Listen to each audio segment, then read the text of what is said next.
book or turning a page difficult or impossible. The content is copyrighted by the respective publishers. For more information, please visit us on the web at nfradioreading.org. Your Niagara Frontier Radio Reading Service now presents a reading of articles and features from the Buffalo News for Sunday, March 1st. Your reader for the first hour will be Edwin J. Vieira, and for the second hour, your reader will be Elaine Ward. Now here's a look at the 7-day forecast. For today, it'll be much colder with some low clouds and a high of 23. Partly cloudy and cold tonight with a low of 11. Some clouds to start off the work week tomorrow and some sun as well with a high of 30 and a low of 23. Tuesday will see periods of snow, sleet, and rain with a high of 39 and a low of 31. Wednesday, it'll be mostly cloudy. Not much rain, but some sun with a high of 44 and a low of 37. The rain moves in on Thursday. It'll be cloudy in the afternoon with some more showers scattered about, high of 45 and a low of 36. Friday, it'll be more low clouds but no rain with a high of 51 and a low of 47, but the rain returns on Saturday in the morning with a high of 53 and a low of 35. And now here's our first story. U.S.-Israel launch attack on Iran. Trump urges Iranians to rise up. State media says at least 201 were killed. The United States and Israel launched a major attack on Iran Saturday, and President Donald Trump urged the Iranian public to, quote, seize control of your destiny by rising up against the Islamic leadership that has ruled the nation since 1979. Iranian state media, citing the Red Crescent on Saturday evening, said at least 201 people had been killed and more than 700 injured. Iran retaliated by firing missiles and drones toward Israel and U.S. military bases in the region, and exchanges of fire continued into the night. Some of the first strikes on Iran appeared to hit near the offices of 86-year-old Supreme Leader Ayatollah Ali Khamenei. Smoke rose from the capital as part of strikes that Iranian media said occurred nationwide. Iranian Foreign Minister Abbas Araghchi told NBC News that Khamenei and President Mohammad Pezeshkian are alive, as far as I know, and called the attack unprovoked, illegal, and absolutely illegitimate. In a video announcing major combat operations, Trump told Iranians that, quote, when we are finished, take over your government. It will be yours to take. This will be probably your only chance for generations. About the strikes during the holy fasting month of Ramadan opened a stunning new chapter in United States intervention in Iran, marking the second time in 8 months the Trump administration has attacked the Islamic Republic during talks over its nuclear program. About 12 hours after the attacks began, the U.S. reported no U.S. casualties and minimal damage at U.S. bases, despite, quote, hundreds of Iranian missile and drone attacks. It said targets in Iran included Revolutionary Guard command facilities, air defense capabilities, missile and drone launch sites, and military airfields. There was no immediate information on whether top Iranian officials were killed. Even they are killed. If they are killed, regime change is not guaranteed. Neither the United States nor Israel have articulated a vision for what new leadership might look like. Democrats decried that Trump had taken action without congressional authorization. White House spokesperson Caroline Leavitt said the administration had briefed several Republicans and Democrat leaders in Congress in advance. The UN Security Council said it would meet Saturday afternoon. In a letter to the council, Araghchi said all bases, facilities, and assets of the hostile forces in the region shall be regarded as legitimate military objectives. Iran also requested an urgent session of the International Atomic Energy Agency's Board of Governors about these threats to safeguarded nuclear facilities, according to a letter posted by the semi-official Tasnim news agency. The UN's nuclear watchdog said on X, formerly known as Twitter, it was closely monitoring developments and had seen no evidence of radiological impact. And Iran was in a, quote, near total internet blackout, advocacy group NetBlocks said, complicating connections with the outside world. But rising tensions have soared in recent weeks as American warships moved into the region. Trump said he wanted a deal to constrain Iran's nuclear program at a moment when the country is struggling at home with growing dissent following nationwide protests. The immediate trigger for Saturday's strikes appeared to be the unsuccessful latest round of nuclear talks, but they also reflected dramatic changes that have left Iran's leadership in its weakest position since the Islamic Revolution nearly 50 years ago. Israeli and American forces last June greatly weakened Iran's air defenses, military leadership, and nuclear program. A region-wide war sparked by Hamas's October 7, 2023 attack on Israel has left Iran's network of proxies across the Middle East greatly weakened. U.S. sanctions and global isolation, meanwhile, have decimated Iran's economy. Iran responded to the latest strikes by launching missiles and drones targeting Israel and strikes targeting U.S. military installations in Bahrain, Kuwait, and Qatar. Israel's military said Iran fired dozens of missiles at the country, with many intercepted and no serious injuries reported. Emergency responder Magen David Odom noted 89 lightly injured people. In southern Iran, at least 85 people were killed after a girls' school was struck, and dozens more were wounded, the local governor told Iranian state TV. Captain Tim Hawkins, a spokesman for the U.S. Central Command, said he was, quote, aware of reports that the girls' school was struck and they were looking into them. Iran's state news agency, IRNA, said at least 15 people were killed in the southwest, quoting the governor of Lamerd, Ali Alizda, as saying a sports hall, 2 residential areas, and a hall near a school were hit.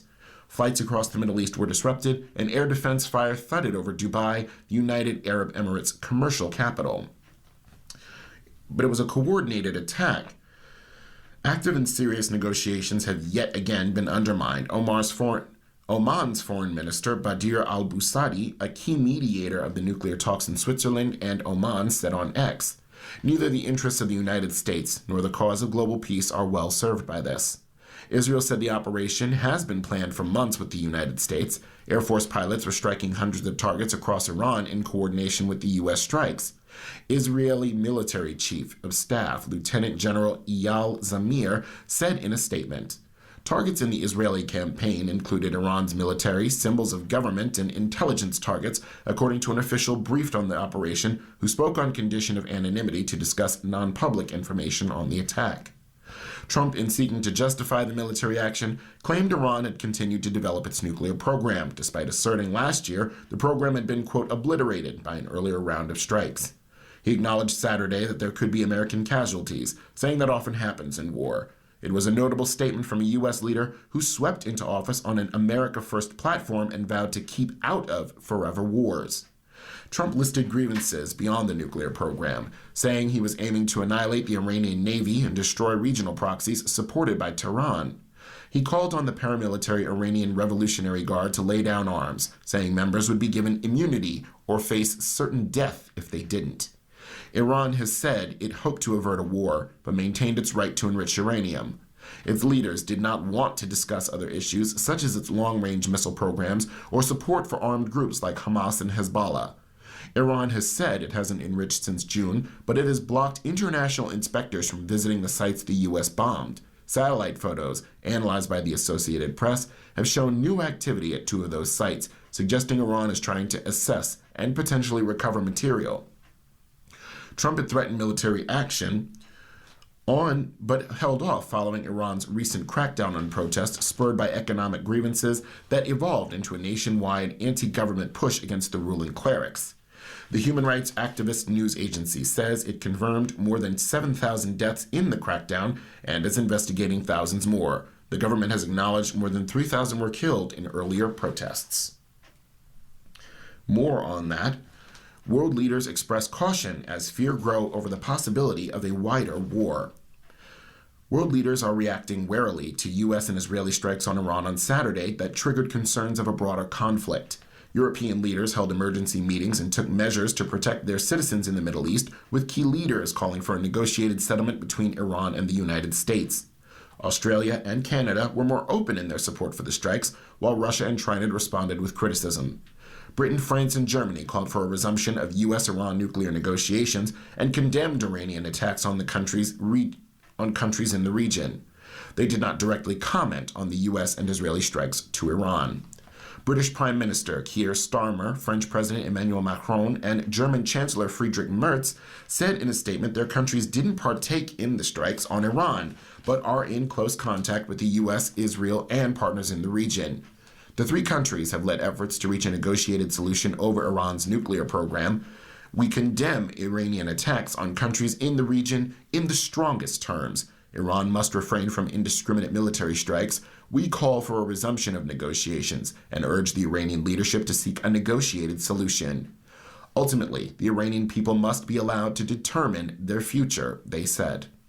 The strikes on Iran create a dilemma for Washington's allies. While European leaders firmly oppose Iran's nuclear program and crackdowns by its hardline theocracy, they are loath to embrace unilateral military action by President Donald Trump that could breach international law and unleash a broader conflict. Trump's strikes on Iran last June and the arrest of Venezuela's Nicolas Maduro in January caused a similar quandary. Russia's foreign ministry called the strikes a pre-planned and unprovoked act of armed aggression against a sovereign and independent United Nations member. The ministry accused Washington and Tel Aviv of hiding behind concerns about Iran's nuclear program while actually pursuing regime change. It warned the attacks risked triggering a humanitarian, economic, and possibly radiological catastrophe in the region, and accused the U.S. and Israel of plunging the Middle East into an abyss of uncontrolled escalation. Russia has emerged as a key trade partner and supplier of weapons and technologies for Iran, which has faced bruising international sanctions. Kremlin spokesman Dmitry Peskov said Putin discussed the situation in Iran with Russia's Security Council via video conference, but did not give details. China's government said it was, quote, highly concerned about the U.S. and Israeli strikes on Iran and called for an immediate halt to the military action and a return to negotiations. Iran's sovereignty, security, and territorial integrity should be respected, a Chinese foreign ministry statement said. But there are still concerns about a new, more extensive war. It was unclear whether U.S. allies were given any advance warning of the attacks. The German government said it was only given Saturday morning notice. France's junior defense minister said France knew something would happen, but didn't know when. Earlier on Saturday, President Macron called for an emergency United Nations Security Council meeting in response to the strikes in Iran. The outbreak of war among the United States, Israel, and Iran has serious consequences for peace and international security, Macron said. Prime Minister Starmer chaired a meeting of Britain's Emergency Committee on Saturday morning. We do not want to see further escalation into a wider regional conflict, a UK government spokesman said. The German government's crisis management team was also due to meet on Saturday.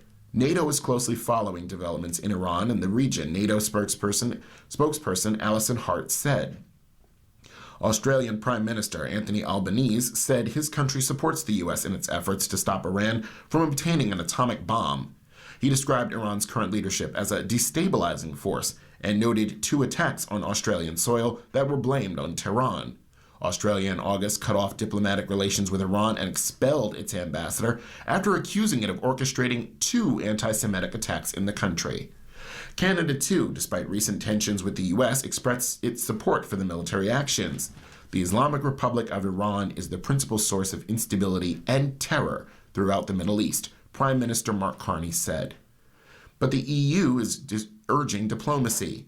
Responding to the attack, the European Union's top diplomat, Kaja Kallas, called the conflict in the Middle East perilous and said she was working with Israeli and Arab officials to pursue a negotiated peace.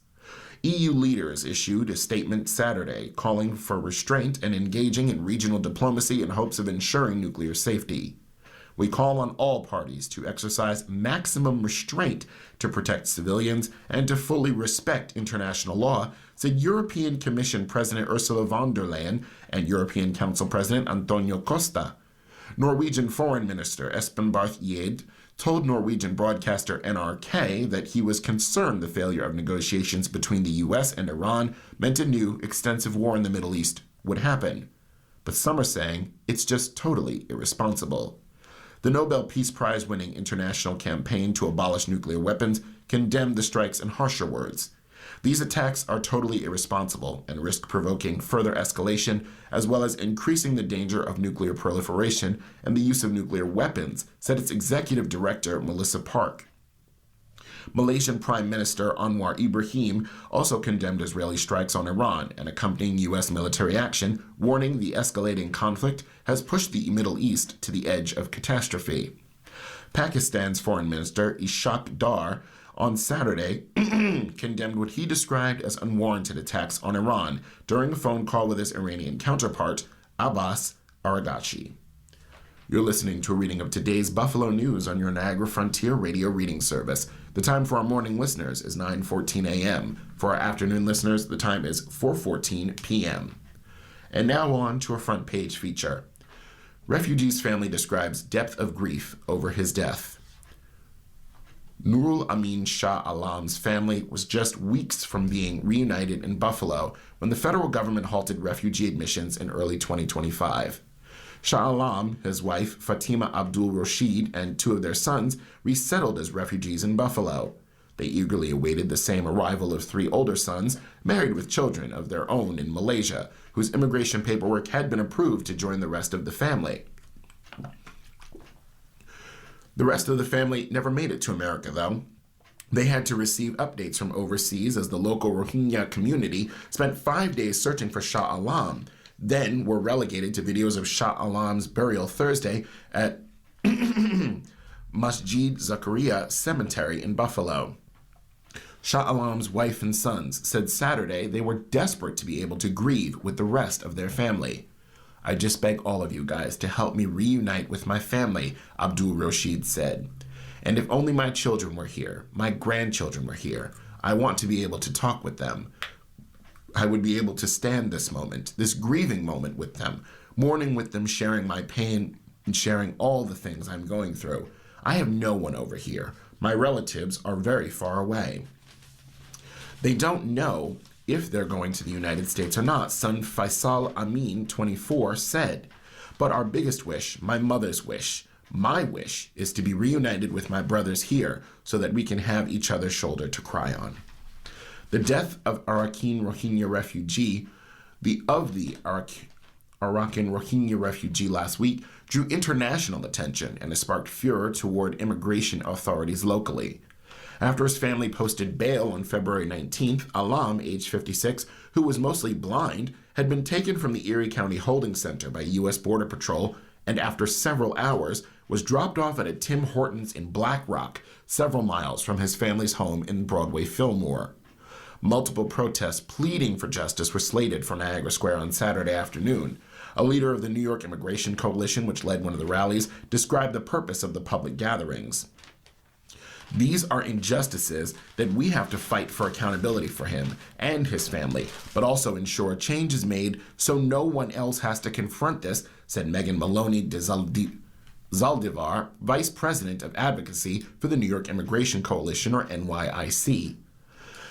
It wasn't the family's desire to point fingers Saturday, but to remember the life of a man who in Asia had already spent more than a decade apart from his family, had labored to make enough money to move his family from Myanmar to Malaysia, and was on the cusp of finally reuniting them in the United States. The family of Nurul Amin Shah Alam spoke for nearly 2 hours Saturday morning at the Rohingya Empowerment Community Center, expressing gratitude for the global support since Shah Alam's body was found downtown Tuesday night. A GoFundMe has already raised more than $70,000 by 2 p.m. on Saturday for the family's funeral, attorney, and other living expenses. Fatima Abdul Rashid, Shah Alam's wife, and her son Faisal Amin, age 24, told the story of Shah Alam's background in the Rohingya language. Imran Fazal, who founded the community center, and fellow Arakan Rohingya refugee Mohammed Raham Iman Hussein translated the responses into English. The second-floor room just off Sycamore Street became thick with emotion at times. Abdul Rashid was comforted frequently by Faisal Amin and her family advocate, Khalida Shah. The older family members also consoled Shah Alim's youngest son, who otherwise sat quietly with his hood up. They frequently turned back to fond memories of Shah Alam, a man they described as generous despite having little, demonstrating a calm and collected demeanor, buoyed by a sense of humor that showed he didn't take life too seriously. Friends overseas haven't been able to reconcile the final days of Shah Alam's life and the man they knew in Malaysia. How did Uncle, who was such a great man, the one who helped anyone who had less, that he has come to this situation? Abdul Rashid relayed from friends overseas. What happened to him? How did he end up with no one during his last breath? Abdul Rashid did not conceal the pain she was feeling, particularly with the depression she said she's experienced in the last week. He gave us above and beyond anything that we could ever wish for, but on his dying bed, I couldn't even see him, Abdul Rashid said. I didn't even know how he was. I didn't know where he was, and to find out he was gone without even saying goodbye, that's what breaks my heart. That's the regret that I will forever have, and that is what haunts me till today, and definitely will forever haunt me. That trauma, that pain. She tried to end her message with a bit of positivity, though. My husband is not here, she said. We have to move on with our lives. I still have hope in this country that justice will be served. Now on to further world news. Pakistan at open war with neighboring Afghanistan. Afghanistan and Pakistan are fighting again, trading deadly shelling and mortar fire across their rugged border, with Islamabad's defense ministry saying his country's patience had run out and declaring open war on its Taliban-run neighbor. It's the latest flare-up in a conflict that pitches Pakistan's well-funded, powerful, and nuclear-armed military against hardened Afghan Taliban fighters with decades of battle experience, including victory over U.S. and NATO forces in 2021. Late Thursday, the Taliban's military launched attacks on Pakistani positions along some sections of their porous and disputed border that winds 1,600 miles through rugged mountains and the desert.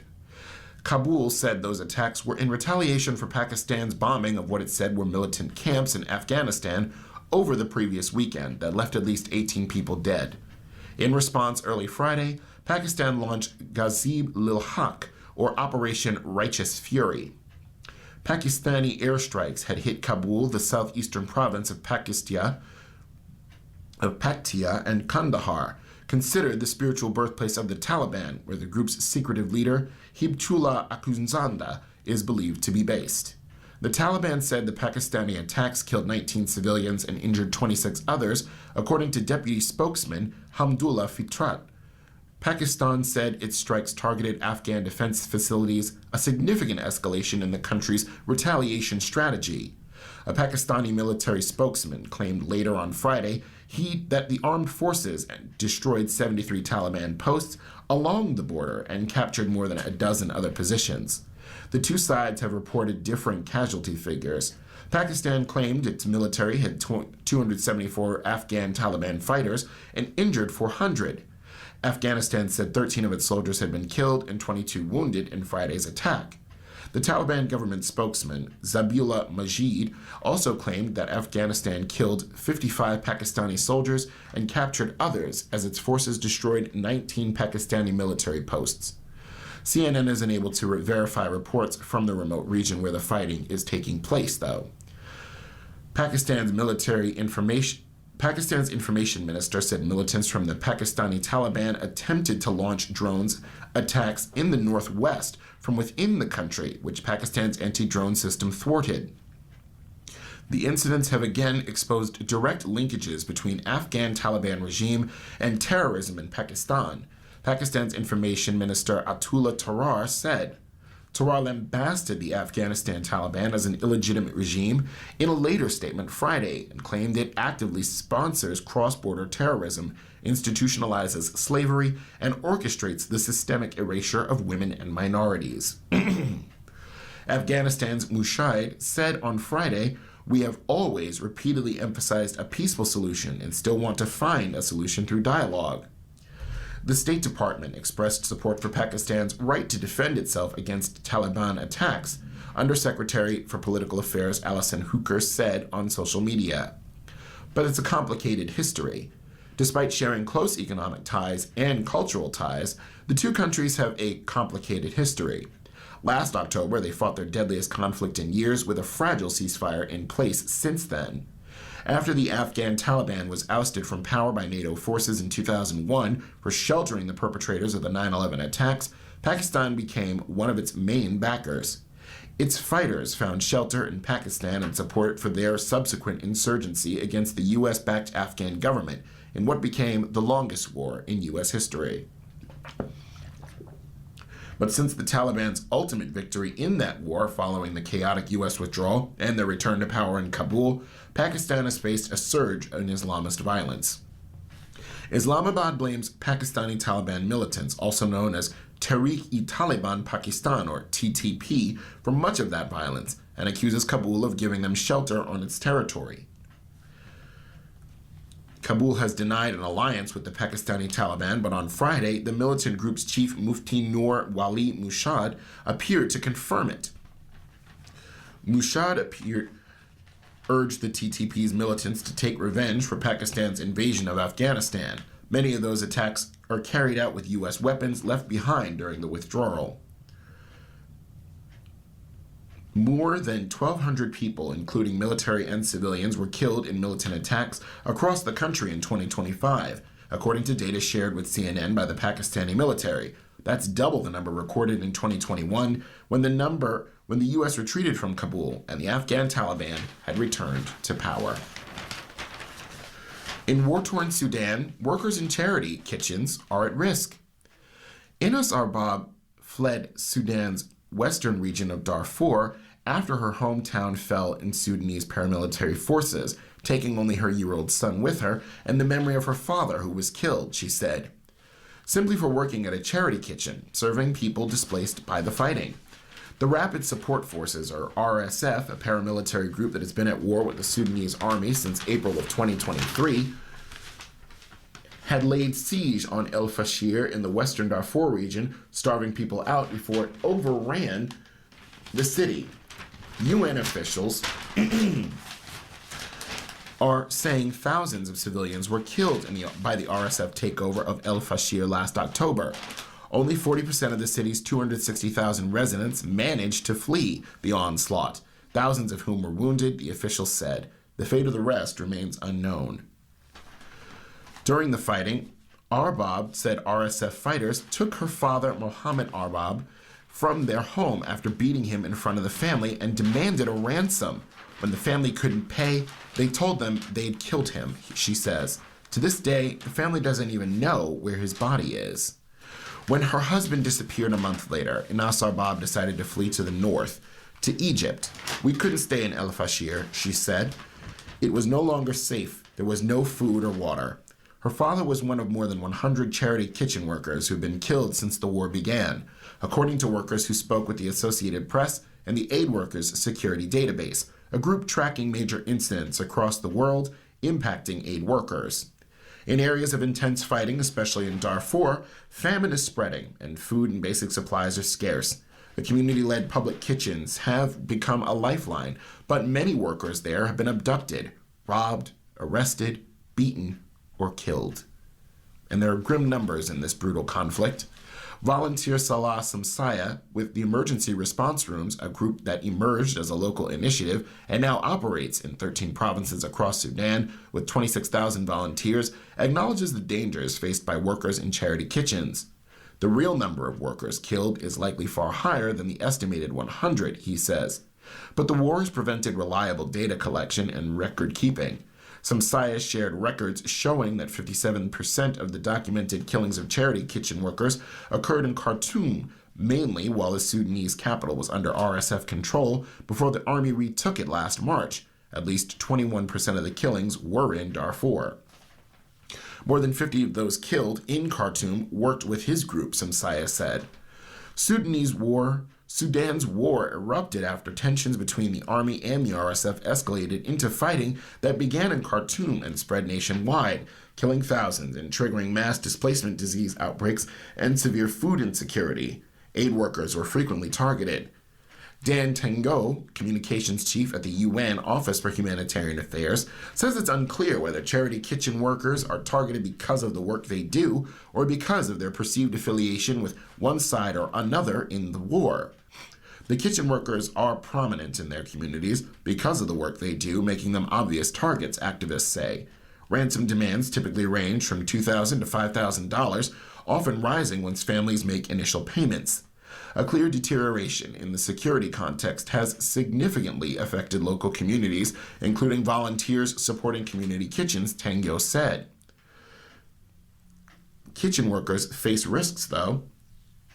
Farouk Abkar, a 60-year-old from El Fasher, spent a year handing out sacks of grain at a charity kitchen in Zamzan camp, just 9 miles south of the city. He survived drone strikes and remembers the day RSF fighters attacked his kitchen. One of them punched him in the face, knocking out some of his teeth. Abkar said he fled El Fasher at night with his daughter, walking for 10 days. Along the way, some RSF fighters fired birdshot, which hit him in the head, leaving a chronic headache. Now in Egypt, he shares an apartment with at least 10 other Sudanese refugees and can't afford medical care.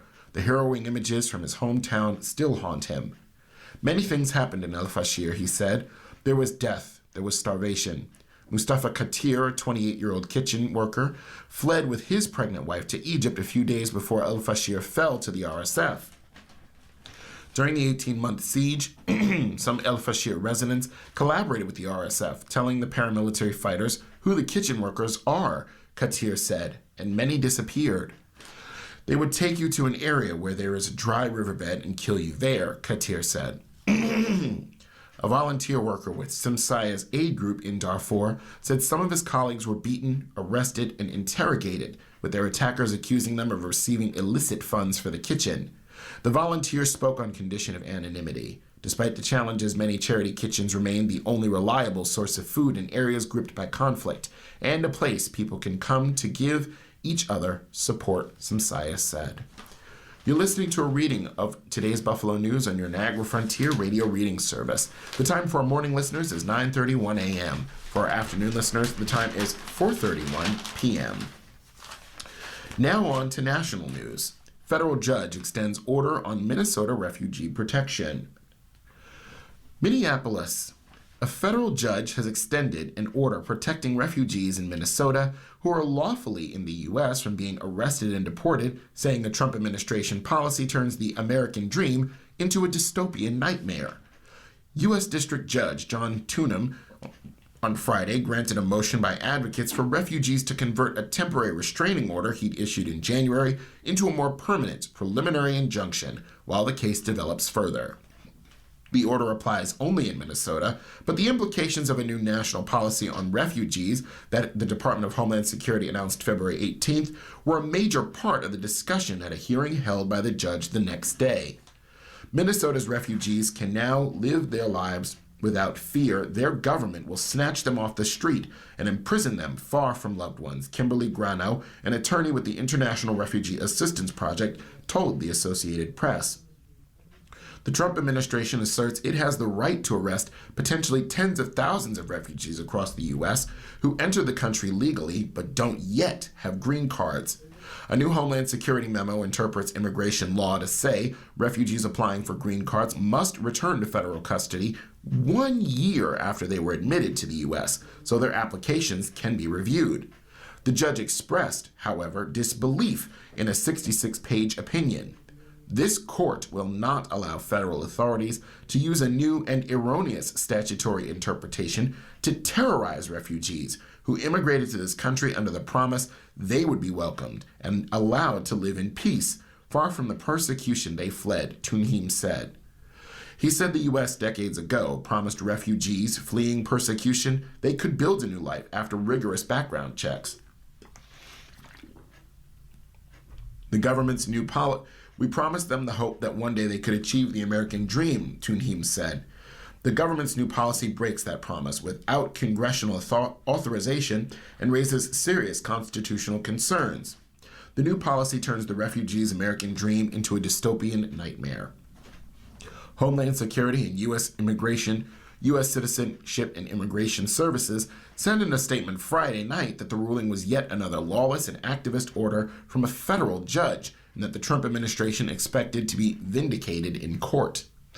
USCIS is committed to rooting out fraud and protecting the public safety and national security interests of the American people by screening and vetting aliens, the statement said.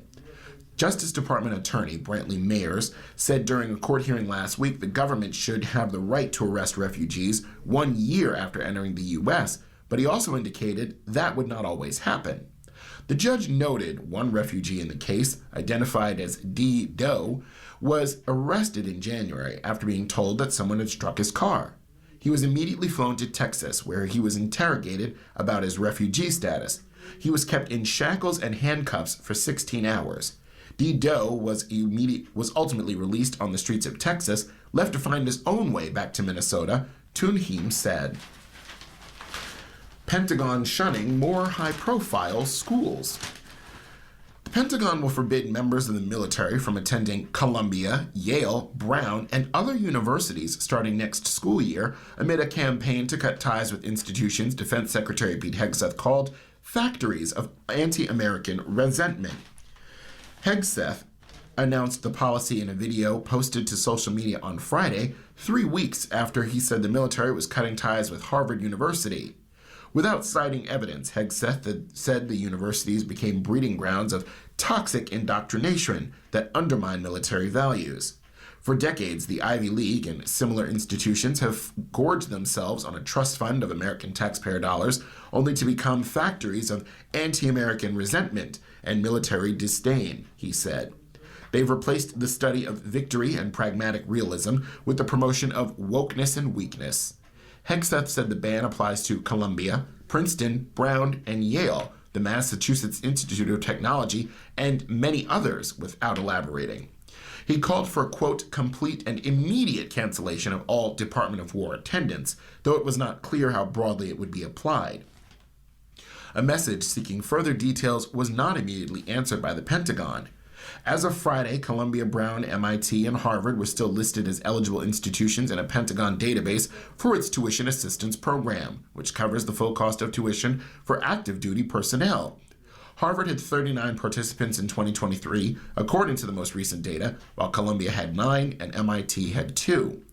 The earlier action against Harvard aims to block members of the military from attending graduate-level professional military education, fellowships, and certificate programs, according to a statement released at the time. There are still questions about whether it applies to programs such as Harvard's Reserve Officers Training Corps program. Harvard has offered a series of professional development programs and a special number of degree programs tailored to the Pentagon. Last year, it created a new master's degree in public administration for active duty military members and veterans.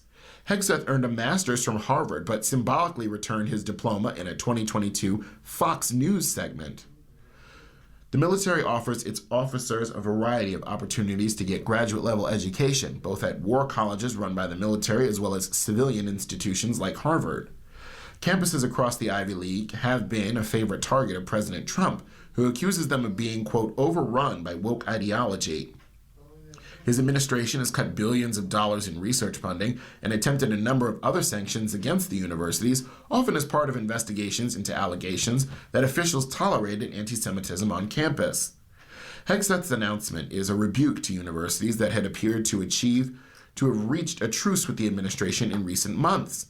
Columbia and Brown were among the earliest universities to sign deals with the White House, agreeing to a range of demands in order to have their federal funding restored. Harvard is fighting back against such demands, alleging in lawsuits the government is illegally retaliating against the university for rebuffing its ideological views. Last summer, Trump said he was days away from reaching a deal with Harvard, but negotiations appear to have fallen apart. Last month, Trump said Harvard must pay $1 billion to the government as part of any deal, twice what he had previously demanded. You're listening to a reading of articles and features from the Buffalo News on your Niagara Frontier Radio Reading Service. The time for our morning listeners is 9:38 a.m., and for our afternoon listeners, the time is 4:38 p.m. And now on to business news. After years of planning, a new grocery store is opened in Buffalo Trade Center in the Broadway Fillmore neighborhood on the city's east side. Zubadai Supermarket, named for the mother of one of its 7 owners, held its soft opening on February 20th. It's a welcome addition to a community where sources of fresh produce and wholesome groceries can be hard to come by. In recent years, Southeast Asian immigrants have begun to fill that void on the east side with independent supermarkets of their own, bringing in Bangladeshi, Pakistani, and Indian goods that can't be found at traditional grocery stores. Things such as fresh and whole baby goat, 7 types of yi, and 4 varieties of eggplant. There are bulk offerings such as 5.5-pound cans of dried milk, 11-pound boxes of medjool dates, and 40-pound bags of rice, and novelties that have gone viral on TikTok such as fruit jelly cups and buldak ramen. The 26,000 square foot grocery store is also certified halal and has a fish bazaar with several exotic varieties of whole fish. In addition to its fresh meat and produce, which arrive several times per week, the store prides itself on customer service and does everything it can to keep prices low, according to co-owner Mohammed Chowdhury. We try to make a sales promotion every week, he said. I try my best to make a promotion for them, to provide the best customer service for us. That is our main goal. The store sells a 10-pound bag of onions for $2.49, 5-pound jugs of peeled garlic for $14.99 and Granny Smith apples for $3.99 per pound bag. Much of its produce comes from Florida.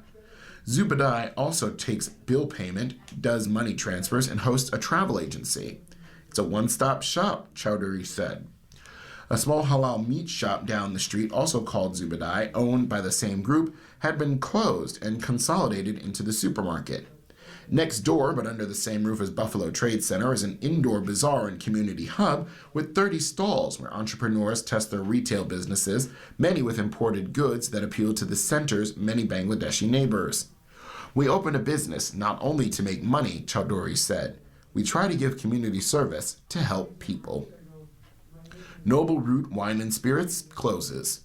It was a bright spot in downtown Buffalo's turnaround story, a boutique liquor store with an expertly curated selection of wine and spirits focusing on local, sustainable, and organic producers.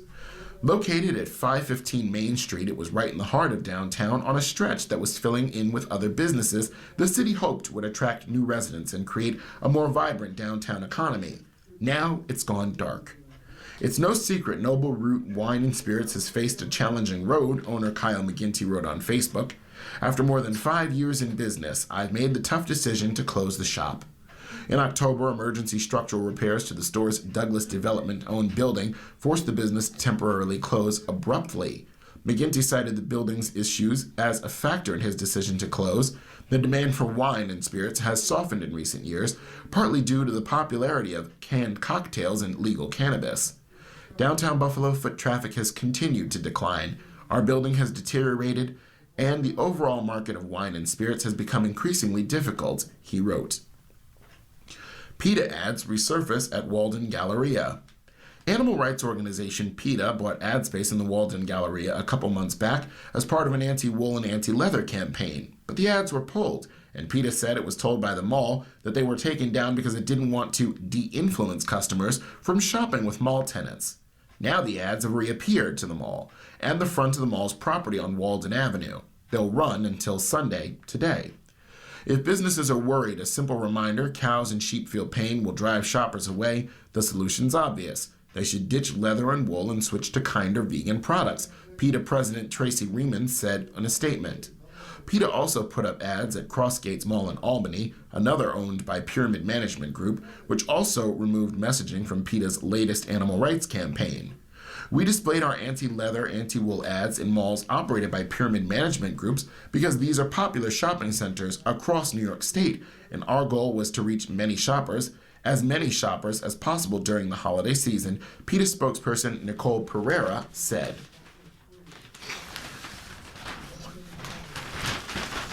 Now on to personal finance, taking into account how to start saving, even if you're starting from scratch. The thought of saving money may feel overwhelming, especially if you have nothing saved and struggle to afford necessities like rent and groceries.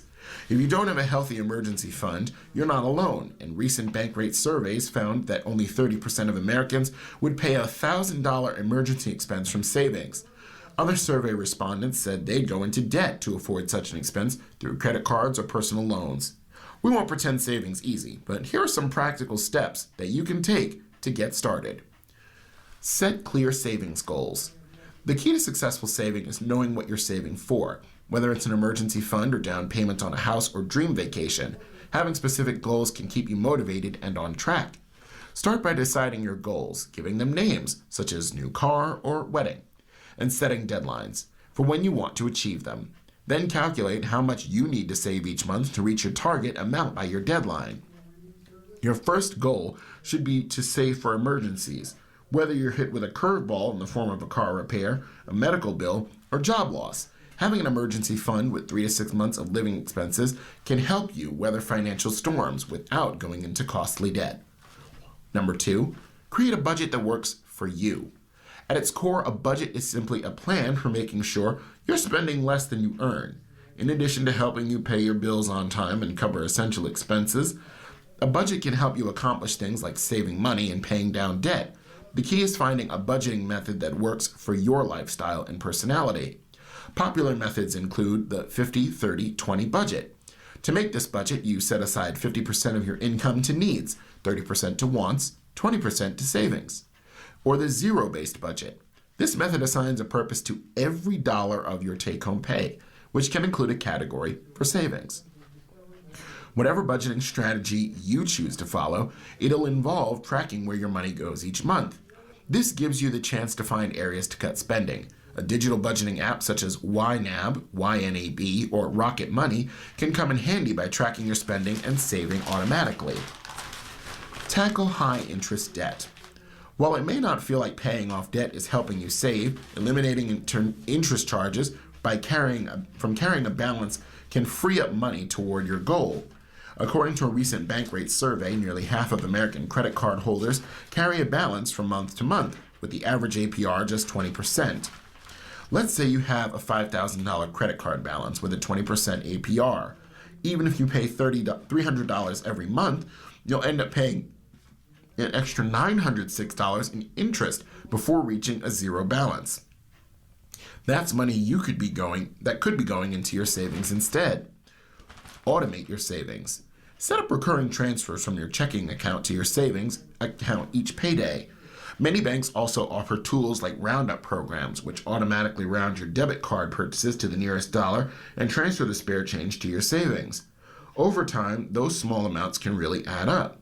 You can also take advantage of money-saving apps like Opportune or Capital with a Q at the front, which can analyze your spending habits and automatically move small amounts of money into your savings when you can afford it. And number 5, separate your spending from your saving. If you're just getting started with saving money, consider opening up a savings account at a different bank from where you keep your checking account. This may help to create a psychological barrier between the money you set aside for spending versus savings, making it less likely you'll raid your savings on a whim. When you open your bank account app and your checking and savings numbers are in there, your savings numbers are in there, but you kind of add those two numbers together and you're like, oh, that's how much money I have. Says Pamela Capeland, a certified financial planner and owner of Get Shameless Inc. But if your bank accounts are at separate institutions, and better yet, if your savings account is a high-yield savings account, it's out of sight and out of mind, and your savings will grow. As part of our newspaper reading, we now present the day's death listings. If you need further information on any of these names, call us at 716-821-5555. That number again being 716-821-5555. Jacqueline Adamczak, Anne J. Amato ni Mangione, Arthur Anders, Randy Anderson, David Andrzejewski, Virginia Gale Babarad, Edith M. Edie Belter ni Mikowski, Brian Benjamin, Frederick M. Bayers, Claudia R. Bielinski ni Spaeth, John Clifford Brown, Joseph A. Cravata, Kenneth Davenport, Richard A. Devens, James M. Downing, Beverly A. Engel ni Thalman, Robert R. Erisman, Laura Fisher, Louise B. Gojewski, Lynn S. Green, Arlene Joy Hennel, Barbara C. Harriman Hart, Nancy A. Hollinger, Michael Francis Hornung, William G.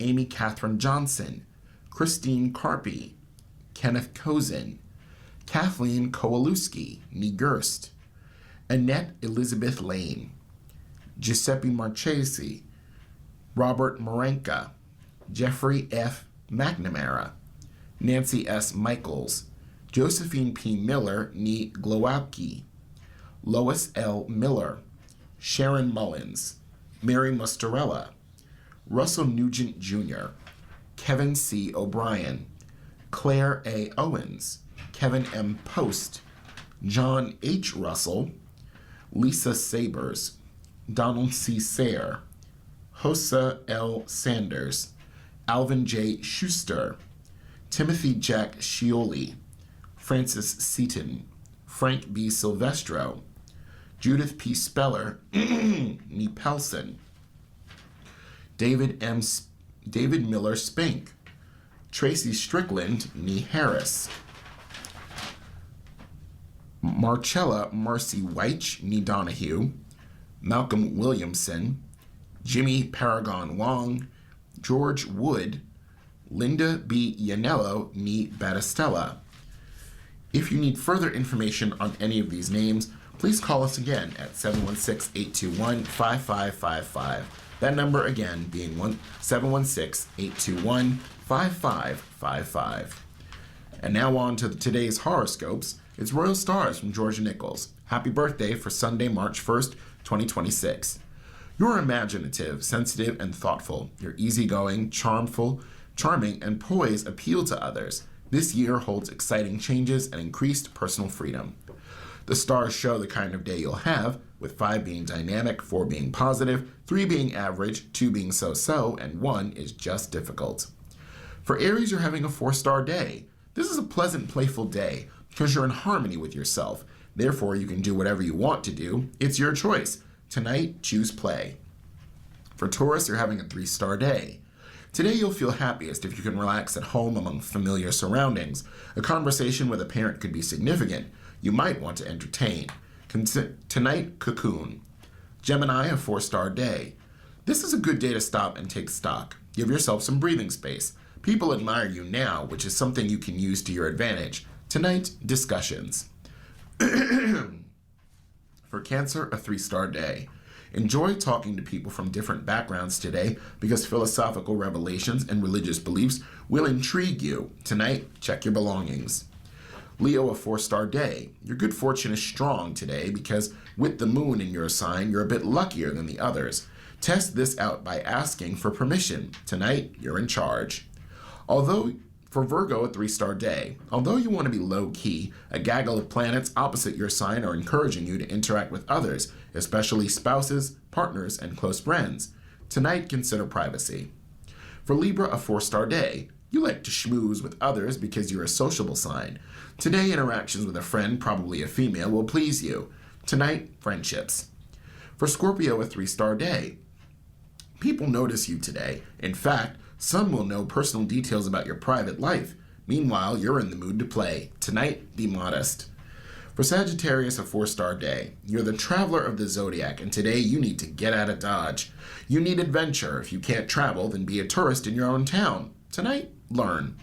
Capricorn, a 3-star day. Short trips, discussions with siblings, relatives, and neighbors, plus a chance to learn something new will please you today. Tonight, check your finances. Aquarius, a 4-star day. Today the moon is opposite your sign, which means you have to go more than halfway when dealing with others. Tonight, listen. And for Pisces, a 3-star day. Today, this is an excellent day to buy wardrobe goodies for yourself. Because the sign of Pisces rules the feet, you like to be well shod. Tonight, work. And today, in history, on this date, March 1st, in 1872, President Ulysses S. Grant signed the Yellowstone National Park Protection Act, making Yellowstone the nation's first national park. In 1932, Charles A. Lindbergh Jr., the 20-month-old son of Charles and Ann Lindbergh, was kidnapped from the family's New Jersey home. Remains identified as those of the child were found 2 months later. Bruno Richard Hauptmann was convicted of murder in the case in 1935 and executed in 1936. In 1954, 4 Puerto Rican nationalists opened fire from the spectators gallery of the U.S. House of Representatives, wounding 5 members of Congress. In 1961, President John F. Kennedy signed an executive order establishing the Peace Corps. Since its establishment, over 240,000 Americans have served as Peace Corps volunteers. In 1966, the Soviet space probe Venera 3 crash-landed on the surface of Venus, becoming the first spacecraft to reach another planet. However, Venera was unable to transmit any data back to Earth because its communication systems had failed. And in 1971, a bomb went off inside a men's room at the U.S. Capitol. The radical group Weather Underground claimed responsibility for the pre-dawn blast, which damaged the building but caused no serious injuries. And now to the political notebook. In the District of Columbia, Treasury ends deal with unionized IRS workers. The Treasury Department has terminated its collective bargaining agreement with unionized workers at the Internal Revenue Service, the agency said Friday. The union contract for the Bureau of the Fiscal Service was also terminated, according to 2 people familiar with the decision and who spoke on the condition of anonymity. Workers at the IRS and the Fiscal Service Bureau, which process payments for the government, are represented by National Treasury Employees Union. They were informed by agency leadership that Treasury terminated their collective bargaining agreements using an executive order President Donald Trump signed last March as the authority for the terminations. In a letter to IRS workers Friday, Chief Human Capital Officer Alex Quiskin told employees that the move, quote, deepens our commitment of operating as one IRS, a collaborative team focused on serving American taxpayers. The contract terminations come after Scott Kapoor, director of the Office of Personnel Management, issued a memo last month to the agency heads calling on them to comply with Trump's March order. The union had sued the federal government last year over Trump's order. You're listening to a reading of articles from the Buffalo News for Sunday, March 1st on your Niagara Frontier Radio reading service. We'll return for more readings after this short break. Your reader for the first hour has been Edwin J. Vieira. Stay tuned for Elaine Ward in the second hour. Thank you for listening. If you're listening to this publication online, you're probably using our website, a podcast player like Spotify or iTunes, a streaming service like Siro, or a smart speaker. Did you know that we now have a dedicated app that can be downloaded to any mobile device, like a smartphone or tablet, for free? App users can conveniently access our live stream and any episode of our podcast easier than ever. To download the app, just type NFRRS in the search window in the Apple App Store or in the Google Play Store. Contact us anytime if you have any questions by calling 716-821-5555, extension 5. Thank you.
We'll continue now with a reading of articles from today's Buffalo News. Your readers are Edwin and Elaine. In Bongiovanni's appeal to cite flaws with trial and witnesses, Joseph Bongiovanni filed a notice of appeal on Friday, and an accompanying motion for continued bail previews some of the arguments his lawyers will make in seeking to overturn his conviction and 5-year prison sentence. Mr. Bongiovanni intended appeal seeks to vindicate his rights, his lawyer Robert Singer and Parker McKay said in a U.S. District Court filing. The appeal comes 16 months after a jury convicted him at age 61 on 7 of 11 charges in his retrial, making him the first Drug Enforcement Administration special agent in Western New York to be convicted of public corruption charges. His appeal was expected. At Bongiovanni's sentencing on January 21st, U.S. District Court Judge Lawrence Villardo acknowledged the Second U.S. Circuit Court of Appeals would have issues to examine. There are certainly appellate issues in this case, I think, Villardo said in court. I think I've done as good a job as I can do, but I'm far from perfect. Bongiovanni has been out of custody since his indictment in 2019 and his 2 trials in 2024. Bongiovanni has worn an ankle monitor on and off for the past 7 years. Following his October 2024 verdict, Villardo placed him on home incarceration and he remains confined to his home. For Bongiovanni's motion for continued bail to succeed, his lawyers have to convince the judge that he does not pose a flight risk or danger to the community.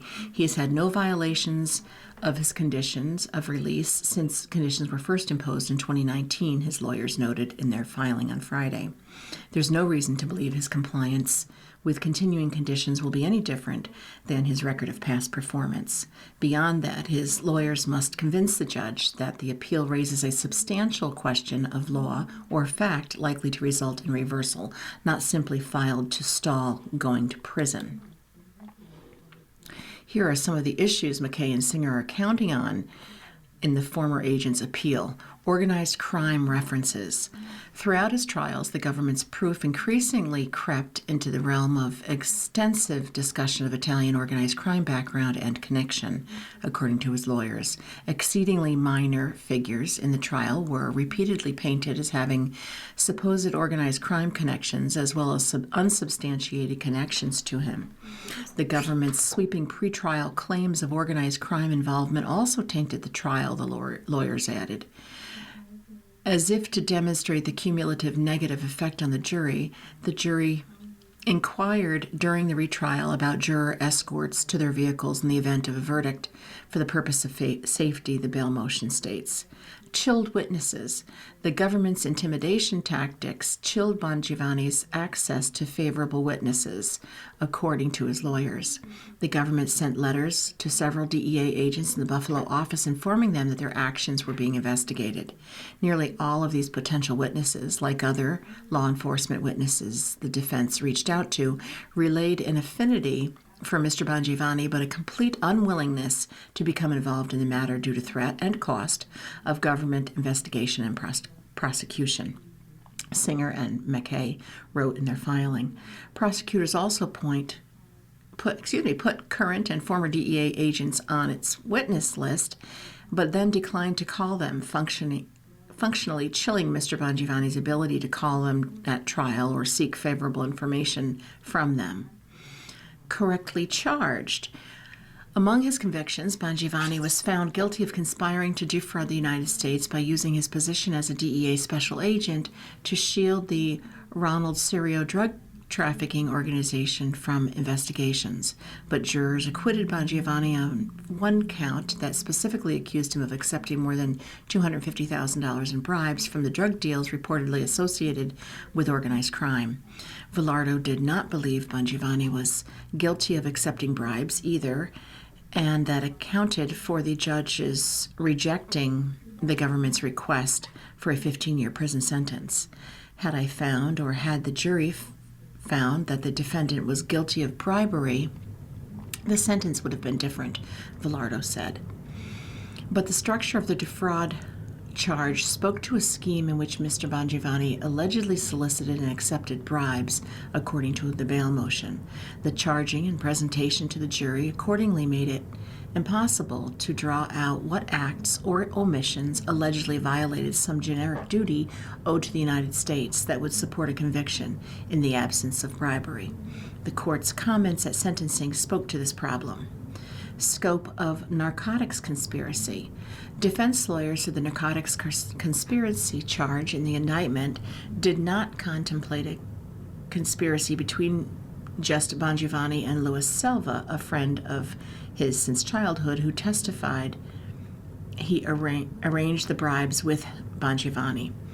The scope and agreement of the conspiracy as to Mr. Bongiovanni must rest on his receipt of bribes and provision of information, and not something short of that, the court filing states. The Second Circuit may very well decide that the analysis, the defense has urged for the defraud count applies here as well.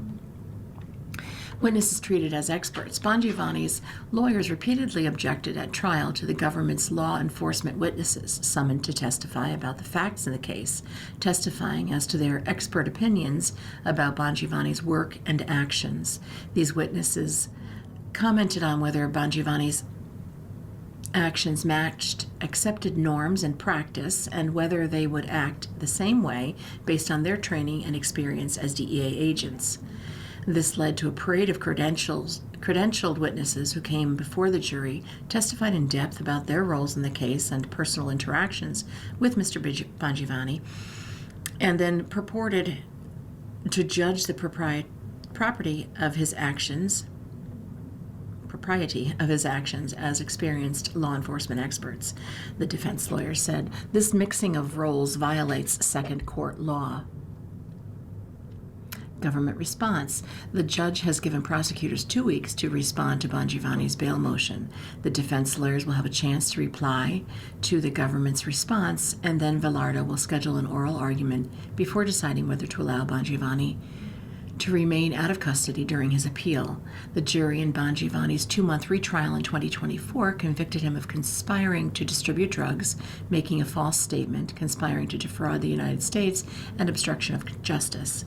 He was found not guilty of 1 count of conspiracy to defraud the United States, 1 count of conspiracy to distribute controlled substance, and 1 count of obstruction of justice, all charges linked to Peter Gervais Jr., the owner of the now-closed Pharaoh's Gentlemen's Club in Cheektowaga. The jury at the former federal agent's first trial found Bongiovanni guilty on 1 count of obstruction of justice and 1 count of lying to federal agents, both counts involving a case file kept in his home after his retirement. At the sentencing hearing, prosecutors pressured for Bongiovanni to immediately begin serving his 5-year prison sentence, but the judge allowed him to remain free on bail. He's had over 15 months to get his affairs in order, Assistant U.S. Attorney Joseph Trippi said. "You pronounced a 60-month sentence that you believe is fair and just, and it's below guidelines as calculated by the court. So we don't think there should be a delay in him starting to serve that sentence." And probe suggests criminality by Granville relative. What Buffalo Police Lieutenant Lucia Esquilin did after her brother-in-law crashed into 7 parked vehicles nearly 2 years ago may have constituted criminal conduct, the Buffalo Police Department's Internal Affairs Division concluded.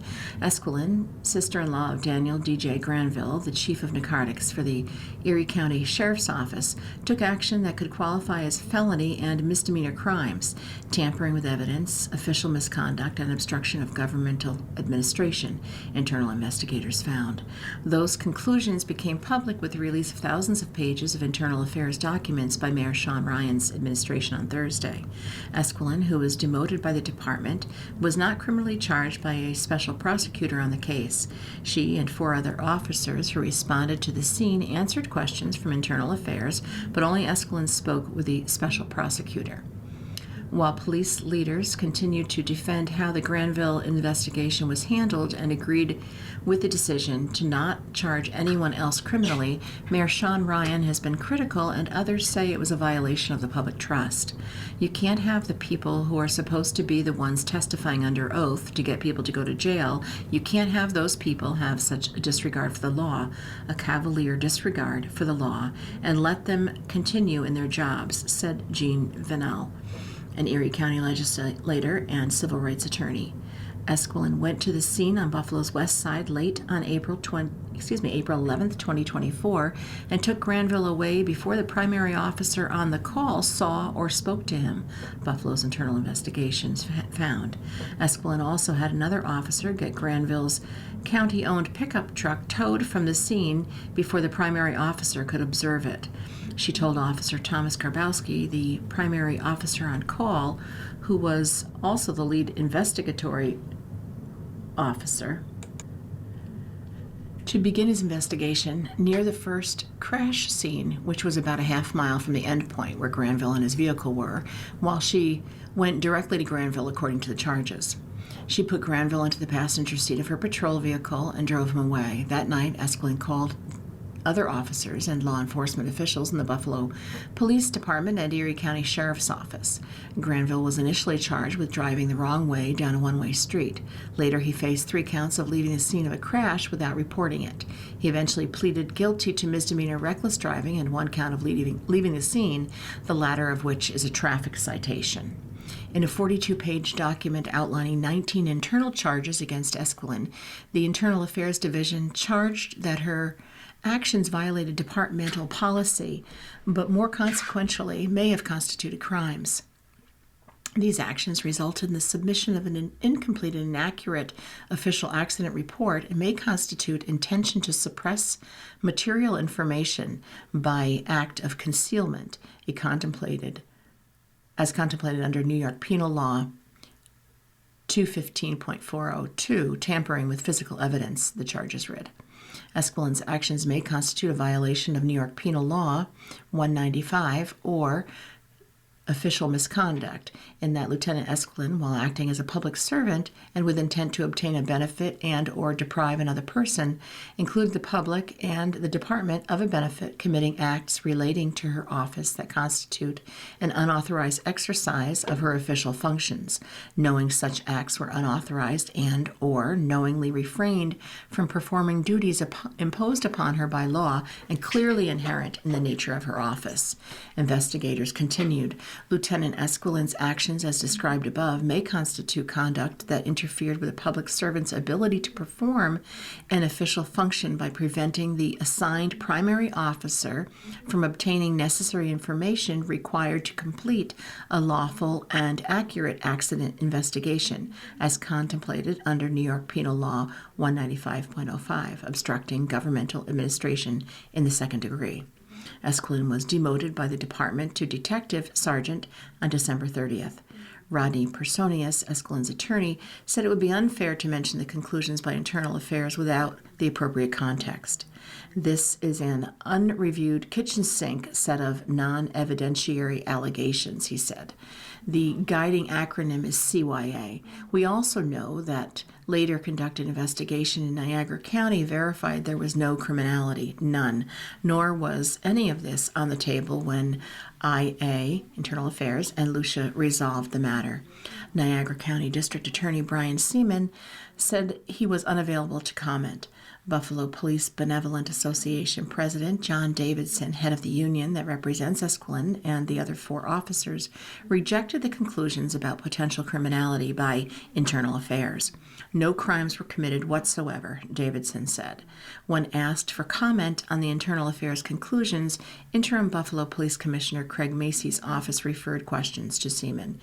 Criminal charges were under the purview of the Niagara County District Attorney acting as special prosecutor in this case, Macy's office said. Seaman, who was named special prosecutor because of one of Granville's relatives, works for the Erie County District Attorney's office announced in October that neither Esquilin nor any of the other 4 Buffalo police officers targeted in the police department's internal investigation would face criminal charges. None of the other 4 Buffalo police officers, aside from Esquilin, agreed to speak with Seaman's office, even though they were told they were not targets of this investigation. The 4 did speak with Internal Affairs. There is insufficient evidence from which to charge any of the responding officers or Lieutenant Lucia Esquilin with violations of criminal law, Seaman said October 10th in a written statement. This determination is not an endorsement of their conduct or an exoneration from wrongdoing. It is simply a determination that there is insufficient evidence to sustain criminal charges.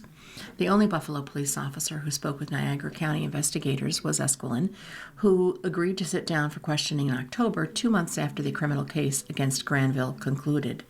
Esquilin and her attorney spoke with Seaman's office 2 days before he announced no criminal charges would be filed against any of the 5 Buffalo officers. Ryan has said because the department's internal case was finalized the day before he took office, he does not have the ability to go back and revisit the sanctions the department enacted against any of the officers. In a news conference Thursday, Ryan said the Granville matter shook people's faith and trust. Nobody thinks this was a good process, he said. Nobody thinks justice was served. Nobody thinks that the city and the police department were transparent. You're listening to a reading of today's Buffalo News on your Niagara Frontier Radio Reading Service. And statement on son's suicide in 2017 spurs wider probe of priest. Teen met with Gatto on day he fatally shot himself. A mother's heart-wrenching remarks in federal bankruptcy court about losing her 18-year-old son to suicide has prompted Bishop Michael W. Fisher to seek additional information on a Buffalo diocese priest who met with the teenager shortly before his death. Tracy Waring said her son, Devin, was a senior at Canisius High School on December 16, 2017, when he went into the backyard of the Waring family's Amherst home and fatally shot himself. She got a call from her younger son, Owen, telling her to hurry back home from Christmas shopping, and she arrived home to a crowd of police. Devin gave no explanation for what he did and exhibited no warning signs, his mother said. He was a student athlete at Canisius who played baseball and wrestled and had committed to the U.S. Marine Corps after graduating. He had goals, he had direction, he had purpose, Tracy Waring said. Looking for answers as to what happened, Waring said she called the Reverend Joseph Gatto because she knew her son had gone to confession with a priest a few hours before his death. Gatto at the time was rector of Christ the King Seminary in Aurora, but he and Devin Waring knew each other from his time as pastor at St. Gregory, the great church in Amherst, where the Warings were parishioners, according to Tracy Waring. Waring said that Devin told her he was meeting Gatto at the church's ministry center on the day of his death. When Gatto answered her call, she said he told her that he couldn't talk about what he discussed with Devin that day. Oh my Jesus, it's a sealed confession, Waring recalled Gatto telling her. Waring described other reported strange behavior by the priest, such as visiting the Waring house and asking to see the jeans Devin had been wearing when he died and texting Devin's cell phone on multiple occasions after he was dead and asking that he, quote, pray for me. Prior to his death, Devin had told his mother that Gatto had asked him to lift weights and go hunting with him, and the priest had also asked Devin for help in moving some of his possessions from the rectory at St. Gregory to the seminary. Bishop Fisher took very seriously and was deeply moved by what he heard in court, an account he heard for the first time. He is seeking to gain additional information in order to determine next steps, diocese spokesman Gregory Tucker said. Tucker aired initially in telling the Buffalo News on Friday that the bishop had moved to put Gatto on administrative leave while the diocese investigates. The story that ran in Saturday's paper included the incorrect information. Gatto has not been placed on administrative leave. Waring had an opportunity to speak in court as part of sessions allowing childhood sexual abuse victims to explain how the abuse has affected them. Gatto was placed on administrative leave in 2018 following a complaint that he had made a sexual advance on an adult male in 2000.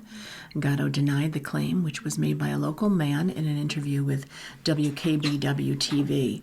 The man said that Gatto touched his knee suggestively and invited him to the priest's cabin for a weekend getaway.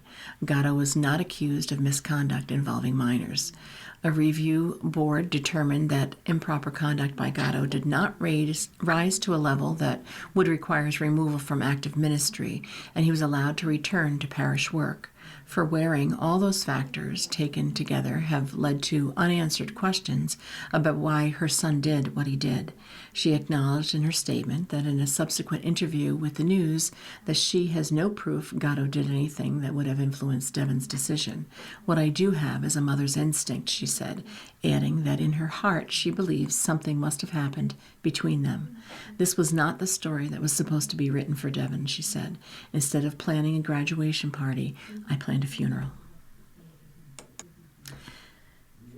And benefit is sort of like a meat raffle with art. You have no idea how much fun you'll have at Hallwell's Drawing Rally. If I were to mention the Hallwell's Drawing Rally to people outside my circle of art-focused friends, I would likely get either a blank stare or, with luck, a well-meaning smile indicating, I don't know what that is, but I'm going to assume it's cool. Should I care? Probably not. Like many events that cater to a specialized audience, model train shows, Guns N' Roses tribute band concerts, Super Mario tournaments, the Drawing Rally will always have its devoted fans, and there are plenty of them. I have my own blind spots, but there are countless events I don't understand. Many people have told me how awesome meat raffles are. To me, it sounds disgusting. Bright lights, cheap beer, factory meat, and a lot of people sitting at tables yelling. But the Drawing Rally and the average meat raffle do have a couple things in common. First, they're both fundraisers, bringing in modest amounts of money. The Drawing Rally helps sustain Hallwell's Contemporary Arts Center. Meat raffles can also benefit nonprofit organizations as well as a host of cause-specific charities and youth sports teams. Second, people who love meat raffles will tell you that you have no idea how much fun it is until you show up at one. It is an experience like no other, they insist. That is what I always say about the Drawing Rally. So if I want others to believe me, I better give meat raffles the benefit of the doubt. First, let me tell you about the rally. Hallwell's holds two a year, one in February, which just took place Wednesday night, and one in July at 341 Delaware Avenue inside the Asbury Hall event space, adjacent to Hallwell's gallery. It is a live event with 36 artists making drawings over two 45-minute rounds, 18 artists per round, sitting 3 to a table. After each round is done, the crowd of attendees who have been milling about watching this process, as well as socializing over drinks, can start bidding on the finished works. Bids used to be written down in-house on clipboards, much like a silent auction, but now that it's online and the bidding continues through 9 p.m. the next day. Drawings end up going for no more than $750, the buy it now price, with most selling for less than $200. This is affordable art. Although each artist is given a 12 by 18-inch sheet of archival paper, many will obscure this blank sheet with collage elements or apply a range of techniques that don't involve drawing or painting. For example, during Wednesday's event, Sabrina Parsons brought in a sewing machine to create some of the elements for her artwork. As long as it doesn't take longer than 45 minutes, as Hallwell's curator John Messier, who founded the event in 2012, says, we remain expansive and elastic toward how a drawing is realized. Messier had learned about an event at Southern Exposure Gallery in San Francisco called a Monster Drawing Rally. They do it once a year, he says, and it's all day long with 100 artists. I just modified the idea. Watching the artists do their drawings at the Drawing Rally is entertaining. In fact, just looking at them can be entertaining. Many view this as a performative event in every way, arriving dressed in costume or bringing special accessories. Kyle Butler, a longtime participant, has dragged his recliner into the space on a couple of occasions. One time, Butler did his drawing perched on an 8-foot stepladder with a mirror attached to it so that attendees could look up and see the reflected drawings taking shape. On Wednesday, artist Alicia Paolucci came dressed as Coco the Clown, an animated cartoon character created by Max Fleischer. Paolucci painted her face as a sad clown, expressing her feelings about this being Messier's final drawing event before he takes up a new curatorial role at the Birchfield Penny Art Center. Paolucci, age 37, is also the only artist who has participated in all 29 drawing events held thus far, and there's a reason for that. I've had so much fun doing it. I painted a frown on my face, but I was smiling the entire time. Past events have seen Paolucci in military garb, very Adam Ant. On Wednesday, Paolucci was drawing a Fleischer clown coming out of a well. Not everyone is as outgoing. Thea Duskin was quietly depicting a pot of orchids, which stood on a table next to her drawing. But at the next table over, Bianca McGraw didn't mind being distracted from her work. McGraw has been painting with coffee for the last few years, deliberately choosing public spaces. An art teacher at Tapestry Charter School, McGraw, who's 45 and also a poet, explains how this came about. Basically, I think I was trying to teach the kids, you can paint watercolor with coffee. And then the shooting took place at the Tops. As an artist, I felt stuck. I just had the question, then what? After the racist massacre at Tops Markets on Jefferson Avenue in 2022, McGraw made a series of coffee paintings of her fellow black artists with guns mixed into the imagery. And so I would go to restaurants, bars, art shows, open mics, poetry events, comedy shows, and just sit and paint with coffee, she says. Recently, however, inspired by Buffalo's garden walks, she's been making butterflies. When Messier first invited her to draw, McGraw was concerned that the coffee paintings take longer to dry, but Wednesday was her third event. So far, it's worked out. Anyone walking around the artist tables can see the planning that goes into each 45-minute drawing. This isn't something that rewards brazen improvisation. It's best to come in with a set idea, but it still seems harrowing, as the late Bruce Adams, who took part in most of the rallies before he died in 2021, noted for a 2017 Buffalo Spree article, quote, "Planning is all well and good, but there comes that moment when, like a matador entering the ring, you must step into the drawing arena and face the raging white paper," end quote. Messier gives artists a tip sheet. "I got a little more specific with people," he says, "and now I have a spec sheet that I give to new participants, telling them don't use any oils, don't make a sculpture. If you've never done it before, you want to time yourself at least once because 45 minutes is not as long as you think it is." The amazing thing is how many artists are more than willing, in fact eager, to face that blank white page and create an artwork for free. Messier says 98% of the artists that I invite are willing to do it. That's the strength of the event. It's not just popular with the audience, but it's popular with the artists who participate. And nobody wants to come in and suck because they're drawing not just in front of an audience, but in front of their fellow artists.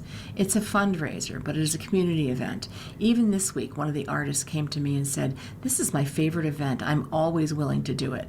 And so I'm always willing to go. And Morgan & Morgan make a splash in local legal market. The lawyer version of a 500-pound gorilla is establishing new territory in the Buffalo legal market. With massive advertising blitz featuring television commercials and billboards, the Morgan & Morgan firm recently opened a downtown Buffalo office. The competitors have definitely noticed. Founded in Florida in 1988, Morgan & Morgan already has more than 1,100 lawyers in 50 states. The firm calls itself America's largest personal injury firm. "We're not just dipping our toes into the Buffalo market, we're totally committed," said William B. Lewis, an Amherst native who is now one of Morgan & Morgan's 2 chief operating officers. "We usually move into 5 to 10 new markets a year, and we've been thinking about Buffalo for years." The high volume of advertising that Buffalo TV viewers began seeing last month is standard procedure for the Morgan firm when it expands into a new market, Lewis told the Buffalo News in a telephone interview on Friday. The Morgan ads have caught the eye of Ross M. Celino Jr., co-founder of the former Celino and Barnes law firm. Celino and his family now run their own firm, Celino Law, and are among the biggest advertisers in the Buffalo media market. "Yes, I've noticed the ads. I've had friends and even my own wife tell me they're now seeing the Morgan ads more often than ours," Celino said. "It's quite a blitz they're putting on," said Richard J. Barnes, president of the Barnes firm, whose late brother Stephen was co-founder of Celino and Barnes. "It adds more competition in what is already a fairly small market, but we're used to competition."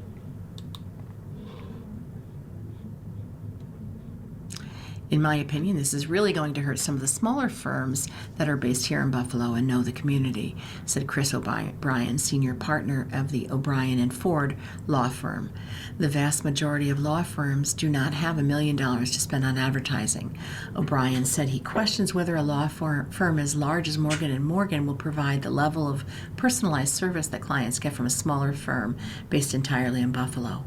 Morgan & Morgan has annual revenues of about $2 billion and spends about $350 million nationwide on advertising, according to an article published last year in Forbes. The law firm said John Morgan and his wife, Ultima, founded the firm in 1988 after John's brother Tim was paralyzed in a diving accident at an amusement park where he worked as a lifeguard. John Morgan was outraged by the poor legal representation his brother received after he was injured, the law firm said. The firm grew rapidly over the decades, and John Morgan, 69, is now one of the wealthiest attorneys in the nation with a net worth of $1.5 billion, Forbes reported.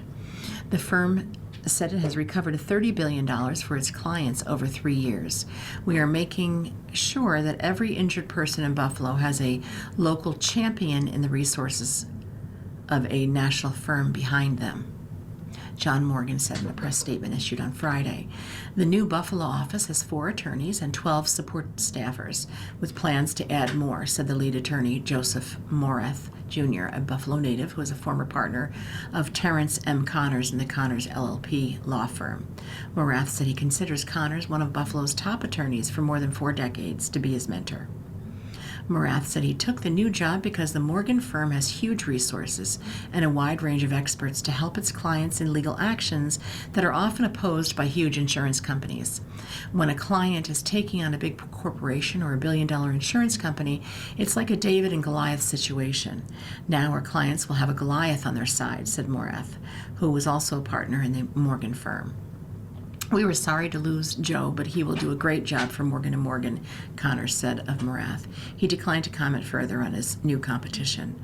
O'Brien, a personal injury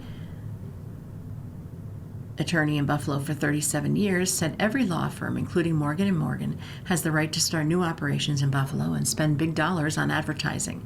But I would suggest that any client who talks to Morgan & Morgan ask them 2 questions. Will a Buffalo lawyer be handling my case? And how many other cases will my lawyer be handling? O'Brien said. Cases that originate in Buffalo will be handled by Buffalo lawyers, Lewis said, adding that the 4 lawyers now working in Buffalo are all Buffalo natives.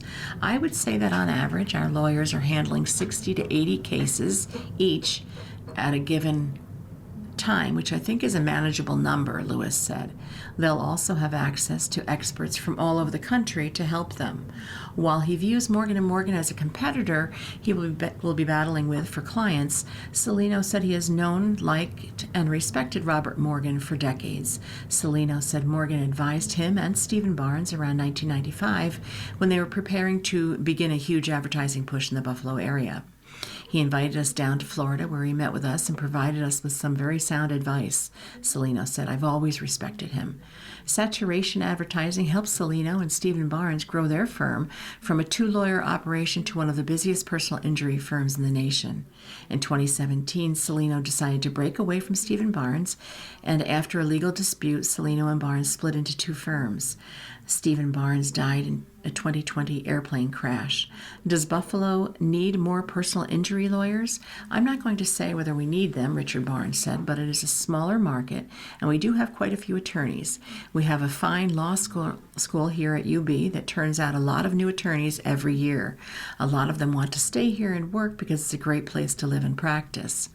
The Morgan firm is not expanding into Buffalo because it wants other attorneys to lose their jobs, both Lewis and Morath said.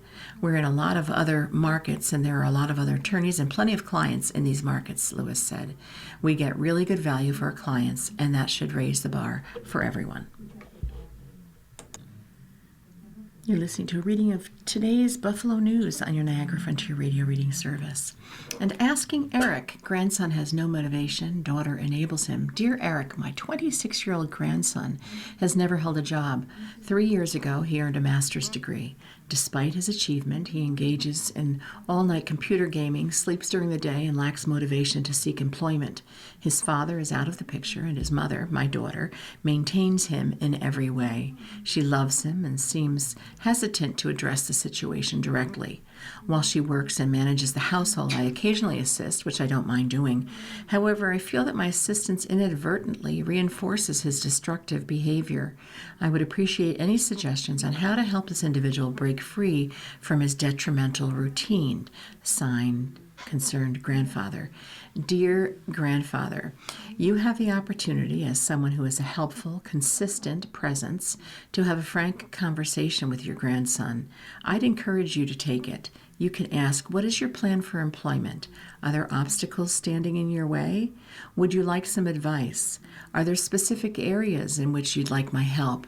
And then listen to his answers. They'll be very telling one way or another. He may tell you he's looked and he can't find anything. He may say that it was different for you when you were his age and you don't understand what he's facing. It surely was different, but we all have the privilege of and the obligation to live in reality. Go into this conversation with curiosity rather than demands, knowing that his expectations may not match your expectations. He will trust you more as a coach, mentor, and resource if you listen to what his goals for himself are and help him chart a path toward achieving those goals. Similarly, you might ask your daughter if she's open to opinions about her son. It does sound like this is an enabling situation, but removing the enabling without identifying a goal is just going to cause conflict. The three of you are all adults who are capable of making your own decisions. Sometimes we have to let our loved ones make a choice that doesn't benefit them. This goes for your daughter and your grandson. However, you can have the most impact by working with her and with him to set new goals for employment and engagement in the house affairs, and then holding him to them. And dear Eric, I am a mother of 2 adult men, one of which is doing great and is living the single life. The other one is also doing good. He has his own business. My issue is that my son with his own business was engaged and they both decided to call it off. Now I can't seem to be happy when I hear about others who are getting married or even having children, whether it be family or people in general I don't even know. Looks like both sons are set to live their lives, and I fear I will not have the joy of being an in-law or grandparent. I guess what I'm asking for is some advice to help me move on. I know you're probably going to suggest therapy, which I don't want. Signed, Unhappy. Dear Unhappy, it is always a little bit of a challenge when people write, don't tell me to go to therapy, because I'm like, well, that's the answer. However, I can respect your request and give you some other options. First is acceptance. Acceptance doesn't mean liking or wanting or even not being mad about something. Accepting is when you're saying, this is what it is right now. That right now is crucial because your wants could change, your son's romantic lives could change, anything could change. So it's important to say, I don't have what I want right now, because it helps prevent you from spiraling into forever. Secondly, you don't have to be happy for other people who are getting married or having children. You can send well wishes and be done with it, and you can ignore the announcements altogether. And thirdly, and this kind of circles back to the beginning, but please hear me out. Think about what your feelings of not having in-laws and grandchildren can bring up in you, what they might be connected to in your past, and other ways you can get emotional satisfaction in life. Maybe you want a closer relationship with your sons. Maybe you want to be a meaningful presence in a child's life through volunteering, fostering, or joining an intergenerational community. Maybe you're grieving your son's broken engagement. It's all possible and it's all valid. You don't have to get into it with a therapist if you don't want to, but you do have to get into it with yourself, because unpacking these feelings will help you understand yourself better and find contentment. And in sports, Sabres Samuelson playing big boy game. Replay challenge goes Sabres way on go-ahead goal in Florida. The Buffalo Sabres were relieved. The Florida Panthers were furious. The way goalie interference calls have gone this year in the NHL, it would have been no surprise to see the opposite reactions Friday night in Amerant Bank Arena. The Sabres were more than happy things went their way for once on one of these reviews, as Beck Melenstein's go-ahead goal with 8:22 left was allowed to stand and put Buffalo ahead for keeps in its 3-2 victory over the Florida Panthers. Think back to November when it seemed like every one of these challenges went against Buffalo. Not this time. Defenseman Matthias Samuelsson was crashing the crease looking for a deflection but never entered the blue paint. Panthers goalie Danil Tarasov reached out and stabbed at the puck with his glove and missed it. He said it was because it was interfered with.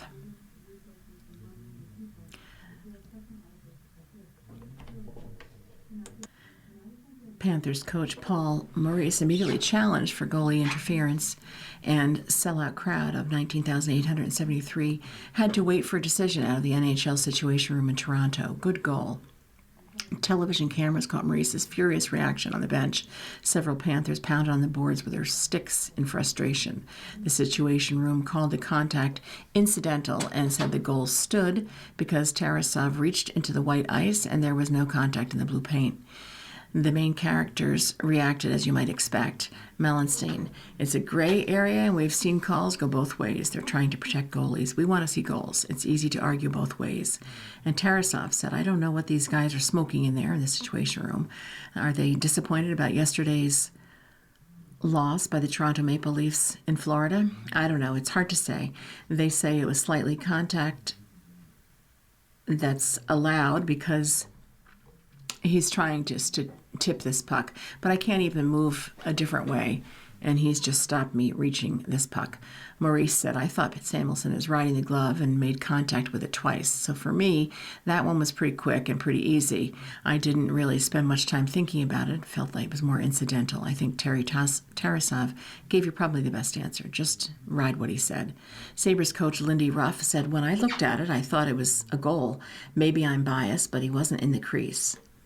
His stick was out in front trying to deflect it, and their goalie was reaching for it. I thought the longer the review went, the more it was in our favor, because if it was clear-cut, they would have made a decision a lot quicker.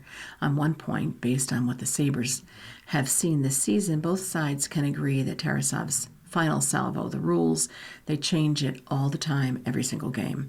Melenstein gave Buffalo the lead with his 5th goal of the season. He credited a deft line change from Josh Doan for getting him onto the ice and into play to take Josh Norris's pass. When you have that kind of late change, when the rush is already happening, you might just kind of get lost in coverage a little bit, he said. As soon as I got it, I just tried to get through it. Nothing crazy, put the head down, hit it hard, and happy to see it go in. Tough matchups. Alex Tuch scored the game's first goal on a power play at 17:48 of the first period off of Ryan McLeod feed. In the post-game chat, Tuch saluted the way his team has quickly come out of the Olympic break with 2 wins after the ugly 5-2 loss February 5th to Pittsburgh left Buffalo 1-2-1 in its final 4 games prior to the break. It's really tough to match up against our team right now, said Tuch. That's what you need to be successful in the regular season, and that's what you need to be successful in the playoffs, too. I really liked the effort from everybody. I thought everybody was going tonight. Everyone was back-checking, everyone forechecking, guys are making really good plays, and I thought everyone wanted the puck out there. The numbers game. The Sabres improved 15-2-1 in their last 18 on the road and have had an 8-game point streak away from KeyBank Center, 7-0-1. The franchise record is their 10-game road winning streak that opened the 2006-2007 season. Goalie Alex Lyon made 27 saves, including several difficult ones in the first period. His franchise record 9 straight wins on the road are 2 shy of the all-time NHL record of 11 set by San Jose's Evgeny Nabokov in 2009-2010 and Minnesota's Devin Dubnyk 2014-15. Owen Power played his 300th career game. With 105 assists, he joins Phil Housley, 193, Rasmus Dahlin, 143, and Richie Dunn, 102, as the only defenseman in franchise history to eclipse 100 assists in their first 300 career games. Tuch said the game high totals of 6 shots on goal and 10 attempts. He had no goals in his previous 5 games dating back to his January 29th hat trick against Los Angeles. And Niagara knocks off Quinnipiac. How could Niagara's Reggie Prudhomme top his buzzer beater to force overtime against Quinnipiac on Friday night at the Gallagher Center? Prudhomme bettered his own effort by scoring the buzzer-beating, game-winning basket as time expired in overtime as the Purple Eagles defeated visiting Quinnipiac 78-76. Prudhomme scored 14 points for NU, 8-21, which will miss the Metro Atlantic Athletic Conference tournament with a 5-14 record. Quinnipiac, 18-12 and 11-18, had already clinched the MAC tourney berth. With 1.6 seconds left in overtime, Trenton Walters took the inbound pass from Niagara's baseline. He found Prudhomme under the basket where the grad guard converted a contested layup that bounced into the rim as the buzzer sounded. Niagara has played without leading scorer Justin Page for nearly a month. The 6'5" junior guard from Peoria, Illinois, has not played since February 3rd against Canisius. Page is averaging 12.1 points and shooting 42% from the field for the Purple Eagles. Prudhomme is a graduate student guard from Missouri City, Texas. He shot 6 of 10 in the field and made 2 of 5 3-pointers. Prudhomme also added 5 assists in the win. Will Short, a 6'10" sophomore forward from Sydney, Australia, led Niagara with 22 points on 11 of 15 field goals and blocked 3 shots. Vice Zadke recorded 19 points, shot 3 of 5 from three-point range, grabbed 7 rebounds, and had 3 steals. Walters missed all 6 of his field goal attempts, but the Frisco, Texas junior guard handed out 5 assists in the win. The Purple Eagles shot 48% from the field, including 33% from the three-point line and 67% on free throws. NU entered Friday with losses in 4 of their last 5 games.